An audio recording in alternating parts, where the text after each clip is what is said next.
김문수 후보가 국민의힘 대통령 후보로 선출된 가운데 첫 번째 관문인 한덕수 무소속 후보와의 단일화를 둘러싼 삿바 싸움 본격적으로 시작이 됐습니다. 이제 당무 우선권을 쥐게 된 김 후보는 당 지도부가 단일화 목표 시한을 7일로 잡은 데 대해 그건 좀 너무 급하지 않느냐 취지로 말하는 등 시간에 끌려다니지 않겠다는 뜻을 분명히 했습니다. 자, 경선 때 김덕수, 을지문덕 뭐 이런 얘기를 했었고요. 단일화를 이제 전면에 내세우면서 한동훈 후보와 차별을 했었는데 입장이 좀 미묘해졌다 이런 느낌이 듭니다. 특히 당 사무총장 이제 여러 가지 중요한 일을 하게 되는데 이양수 의원에서 캠프 총괄 선대위원장을 맡았던 장동혁 의원으로 교체하기도 했습니다. 자, 한편 한덕수 후보는 단일화 방식과 시기 등 모든 걸 국민의힘이 알아서 해라 이런 입장입니다. 다 늦어도 후보 등록일인 11일 전에 단일화를 마무리해야 된다는 생각이고요. 두 후보가 오늘 조계사에서 열린 봉축 법요식에 나란히 참석했습니다. 오늘 중 편한 시간을 장소에서 만나자 이렇게 한 후보가 제안을 하자 김 후보는 네 하고 답하며 고개를 끄덕였습니다. 근데 답변이 좀 짧았습니다. 자, 그래서 이제 언제 만날지가 좀 궁금하기도 한데 글쎄요. 이 동상이몽으로 벌써 가는 겁니까? 아니면 그냥 삿바 싸움으로 가야 됩니까? 의원님? 뭐 두 가지 다 사실은 가능성이 있다고 봅니다. 일단 삿바 싸움 불가피한 거고요. 어쨌든 김문수 후보는 최종 후보가 된 순간 공직선거법상 공당의 후보로서의 지위를 갖게 되고 또 국민의힘 당원 당규에 따라서 당무 우선권까지 가졌지 않습니까? 이게 이제 선출 과정에서 단일화에 대해서 긍정적인 태도를 보였던 거 하고 지금하고는 이제 많이 달라졌을 거예요. 또 주변의 이해관계도 많이 달라졌고 때문에 당 지도부나 이른바 이제 친윤그룹에서 뭐 5월 7일, 5월 11일 이렇게 서두르지만 이제 김문수 후보 입장에서는 끌려다닐 이유가 없다고 생각할 것 같고요. 한덕수 후보는 상대적으로 지금 뭐 집중 조명을 받고 또 지지율도 일부 조금 높기 때문에 어떤 룰로 해도 본인이 가능성이 있다 이렇게 여유 있는 모습을 보이지만 5월 11일이 지나면 상황이 달라질 겁니다. 그러면 한덕수 후보 굉장히 조바심을 가질 수밖에 없게 되고 상대적으로 김문수 후보는 조금 여유가 있어질 거고요. 그러니까 지금 5월 11일이 1차 관문이고 5월 23일이 투표용지 인수하지 않습니까? 그때까지가 2차 관문이고 사실 뭐 논리적으로는 선거 전날까지만 돼도 돼요. 과거에 그랬던 전례도 있고 직전까지.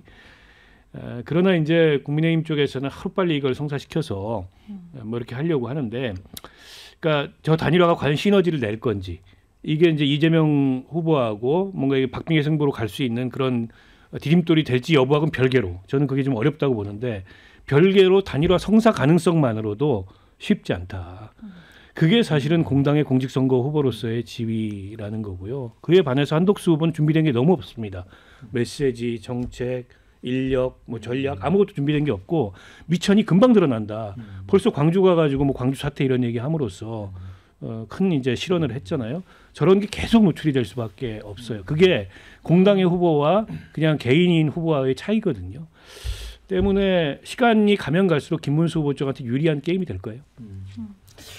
권수석 대변인. 어쨌든 이렇게 되면 이 한덕수 후보가 불쏘시개 역할만 하고 사라져 버릴 수 있는 상황으로 가는 것 같아요.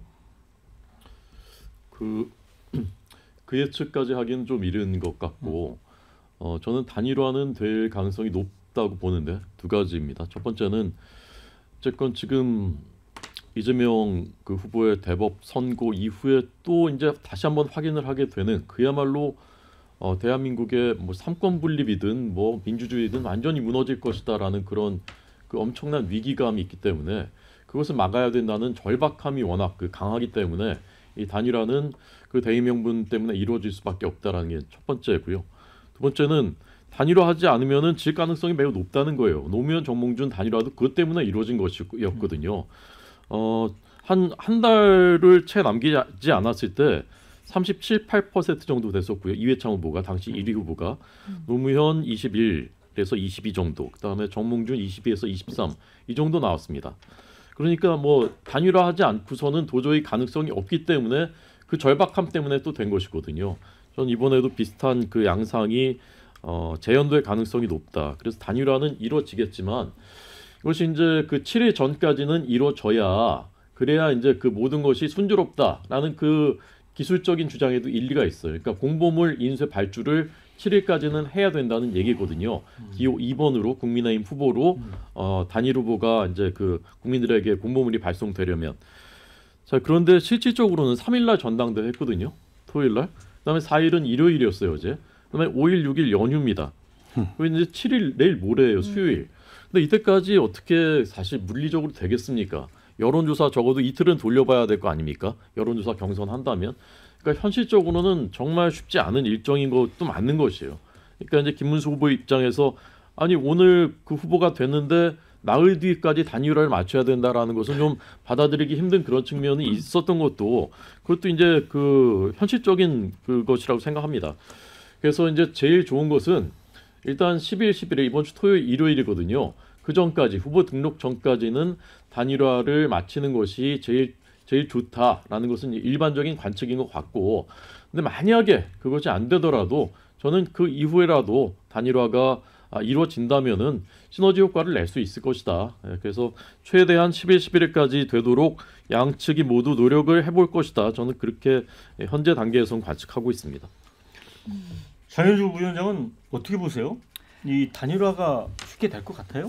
글쎄요, 저는 이 단일화가 사실상 물 건너가고 있지 않나 생각합니다. 물 국민의힘이 건너야 되는 물은 탄핵의 물인데 단일화의 물을 건너갈 것 같다라는 생각이 드는 것이 시간이 일단 별로 없어요. 그리고 이 시간과 관련해서 벌써 이견들 표출되는 것 같고, 그리고 박 의원님 말씀처럼 시간이 사실상 김문수 후보 편인 것 같습니다.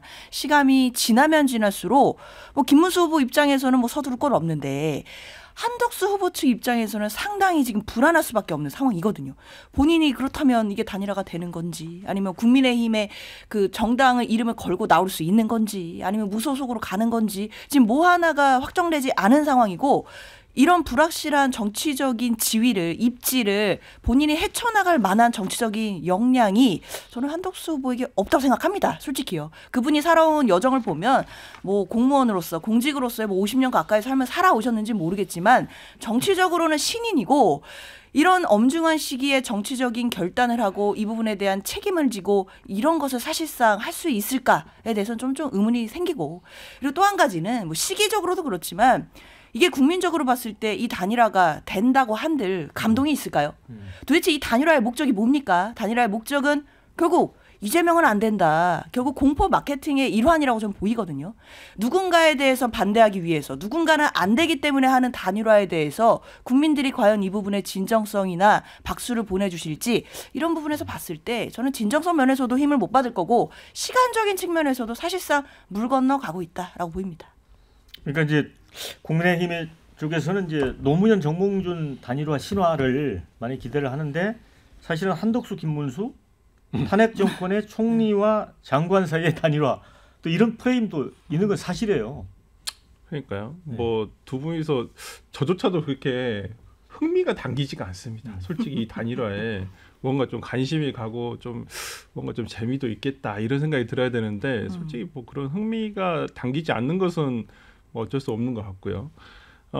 한덕수, 김문수 후보는 저는 생각보다는 괜찮았다. 지난 경선 과정을 보면서 제가 예상한 것보다는 조금 더 나은 부분이 좀 있더라고요. 뭐 그동안에 어떤 연설을 하시거나 이런 부분을 보면 오히려 괜찮긴 했었는데, 그것도 어떤 지극히 대선 후보로서의 기준에는 한참 미치지 못한다라는 거에는 뭐 여전히 저는 평가를 하고 있고, 하지만 지금 한덕수 권한대행이 출마 선언 이후에 보이는 행보라든지 메시지를 보면 굉장히 부족하다. 너무 부족하다라는 게 지금 마치 본인이 소극적인 자세로, 아니면 그냥 김문수 후보 쪽에서 그냥 양보해 주기를 바란다는 식으로 지금 자세를 하고 있거든요. 근데 그런 자세를 가지고 누가 어떤 이 대권에서의 대통령으로서 뽑아줄 그런 걸 보이겠습니까? 지금 권력 의지를 강하게 비춰도 지금 될까 말까한 상황이고, 그리고 활동을 굉장히 열심히 하셔도 지금 될까 말까한 상황인데, 모르겠어요. 진짜 뭐 무슨 준비를 하고 나오셨는지 모르겠어요. 지금 출마 선언 이후에 언론 노출이라든지 아니면 어떤 그 기획이라 일정에 대한 기획이라든지 이런 것들을 굉장히 많이 해서 최소한 짧으면 일주일이에요. 일주일밖에 뭐 있을 수가 없을 수도 있는데 그 일주일 동안에 어떤 플랜이 있는지도 조차도 모르겠어요, 솔직히. 그러니까 지금 계속 단일화만 얘기를 하고 있지. 저는 한덕수 후보 측에서 어떤 단일화가 만약 안 되면 그냥 들어가시지 않을까라는 생각이 들어서 쉽지 않겠다. 그리고 김문수 후보 쪽에서도 계속 조건을 계속 달고 있잖아요.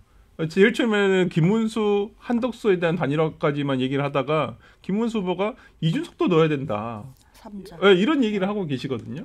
그러면 안 하겠다는 거죠. 이게 조건을 새로 계속 단다는 것은 안 하겠다는 거고 진짜 감동의 스토리가 써지려면 그냥 이준석으로 단일화가 되면 제가 그건 좀 인정하겠습니다. 네. 자, 댓글 좀 소개를 해드리겠습니다. 한 명은 대통령, 한 명은 총리 이런 식으로 단일화 주고받는 건가? 이런 글을 주셨고요. 학교에서 학생회장 투표에 뽑아놨는데 선도부장이 다시 단일화하자는 거다. 김문수 후보 직진하세요. 질 때 지더라도 최종 후보로 나가야 그나마 다음이 있다. 이런 의견.